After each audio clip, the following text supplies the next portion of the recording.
The Grateful Grump Podcast.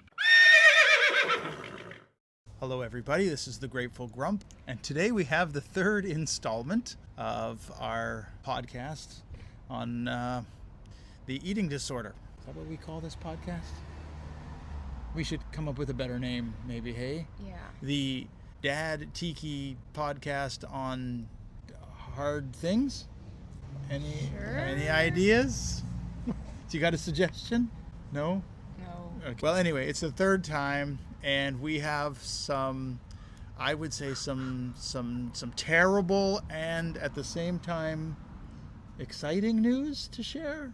Is it a combination of excitement and terror, would you say? So what's happening? Tell us the news. Well, I'm going back to Looking Glass for summer.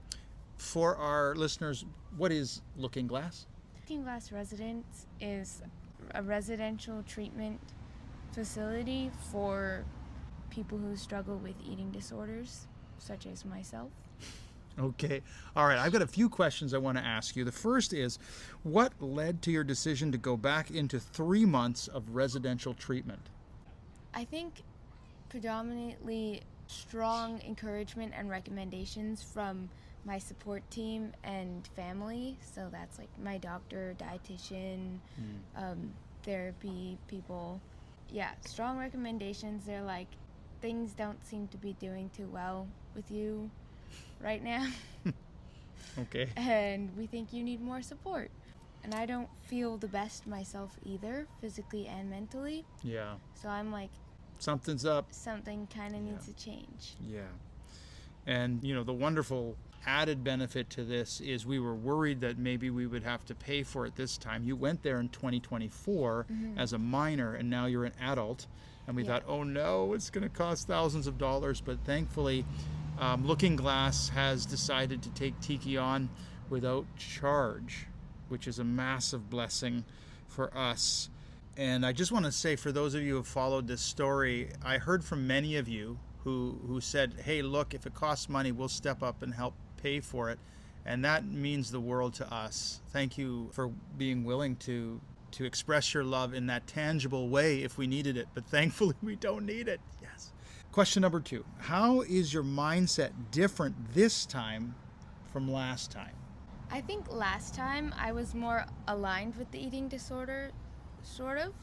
But through the first time, I guess, I've kind of, that separation formed between the eating disorder and myself.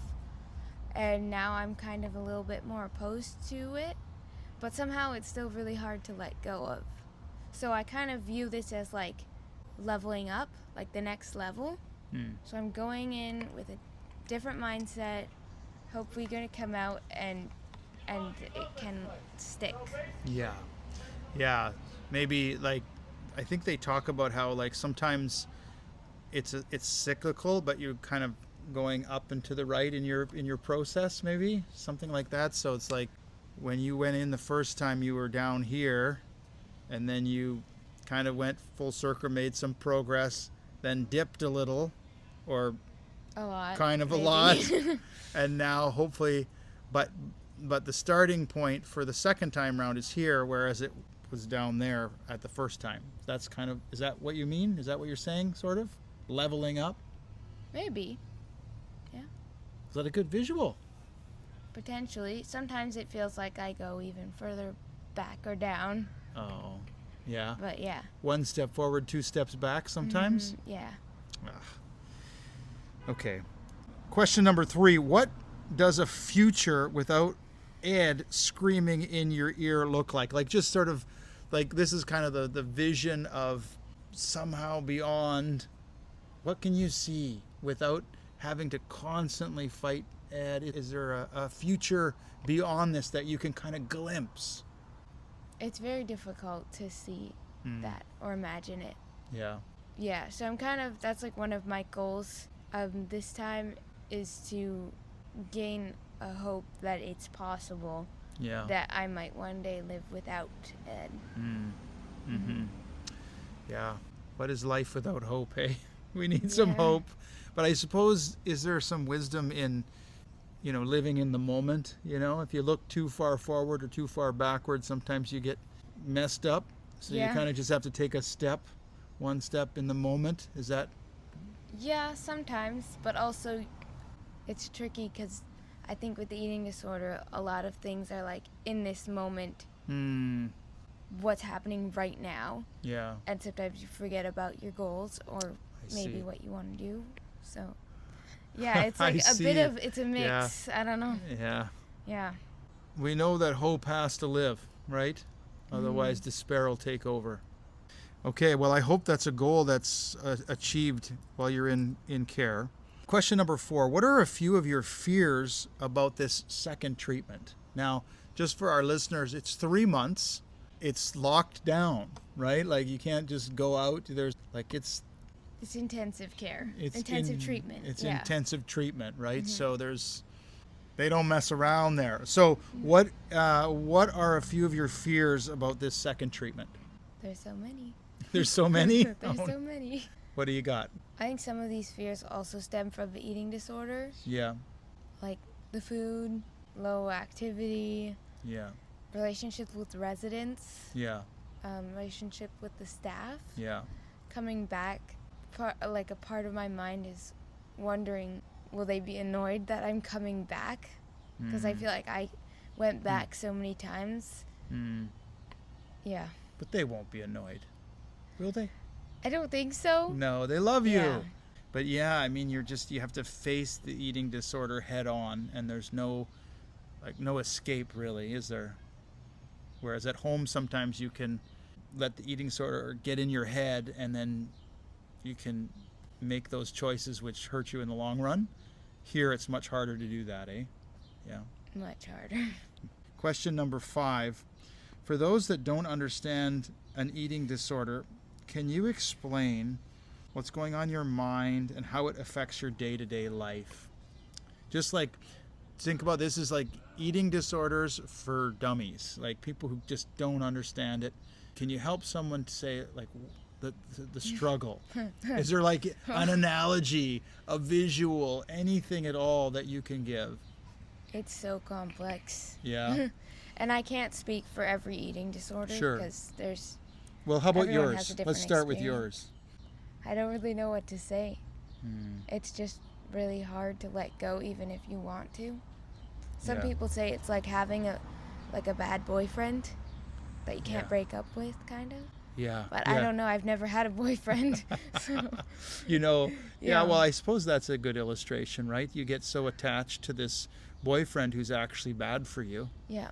and you can't seem to break up with the boyfriend, and everyone around you knows, Jiminy Crickets, Tiki, you got to break up with this guy. He's ruining your Yeah. life, and here you are hanging on.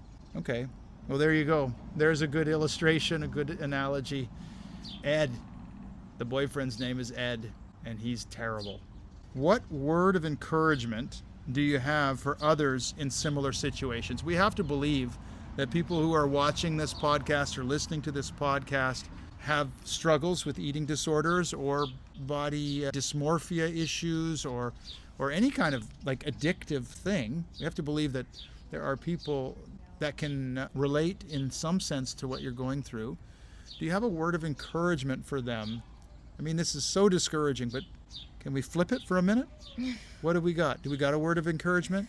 Originally, when I was thinking about these questions beforehand, I was thinking, I feel like I don't have anything to offer right now because I don't have a lot of hope myself.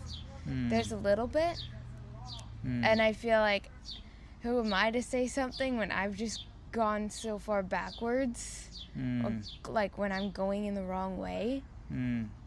So I feel like I don't have much to say or give right now. How about this? Like, do you think it's taking courage for you to go back to Looking Glass? Yeah. Like, how much courage on a scale of 1 to 10? How courageous is this for you to go back to residential treatment after being out for 2 years? Okay, so the courage has to overpower the fear in order for me to go. Yeah. And I'd say the fear is like a 9 out of 10, so the courage must be a 10 out of 10. I don't know, but part of me is just like, I just have to do this. I just have to go. Don't think about it too much. Like, sort of if you're jumping off like a diving board into a pool and you're kind of scared, but you know you're going to be okay kind of thing. Yeah. Yeah. Well, I feel like the word of encouragement is somehow connected to the courage that you've mustered up to do this. You know, it takes a lot of courage to face your fear. And Tiki has a nightmarish terror of something connected to food, body image, a half a dozen other things. And she's facing her fears. And maybe the word of encouragement for those listening is that you can face your fear too. And you can take that step forward, or to use Tiki's analogy, that step off the diving board. It's very scary, but to get help, we got to take that step, and that's what you're doing. Question number 7. How can those who know and love you best support you as you leave home for a second time and move into this secure facility for 3 months of intensive therapy? I'm not entirely sure. I think prayer. Prayer? Okay. For those that are close to me, sometimes they let people come and visit. It's hard for me to get my mind around how many people actually care so much about me. Especially because it feels like, at least right now, I don't care a lot about myself. So it's like, why would other people care so much? And I feel honestly a little bit spoiled that they're letting me go back without charging me.